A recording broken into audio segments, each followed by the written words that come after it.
Is there an equivalent to the Hadith tradition in any other faith, for example, in Christianity or Judaism?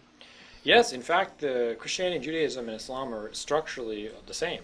In the For Judaism, the Old Testament, or the five books of Moses, are considered to be the scripture, and these books were then explained through what's called the oral Torah, or the teachings of Moses transmitted orally, which were then eventually set down in writing, almost 1,000 years later, in what's called the Mishnah, and then the commentaries on the Mishnah or the Talmud. So you have the five books of Moses as their scripture, like the Quran, and you have the oral Torah of Moses transmitted and set down eventually by the rabbis, which is the equivalent of sort of hadiths.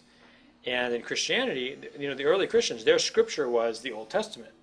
And the thing that explained that their hadiths were the teachings of Jesus, which were then set down, between 60 and 100 years after the birth of Christ. Like the Gospels. Yeah, exactly. So that's exactly. I mean, structurally speaking, both in Christianity, Judaism, and Islam, you have an original written scripture, and then you have a secondary scripture, which is originally transmitted orally and then set down in writing. So is it correct to assume the Bible itself, the way it's written today as a volume, contains what would be the equivalent of the Quran and the Hadith from our tradition? Exactly. Although we have it in separate books. Exactly.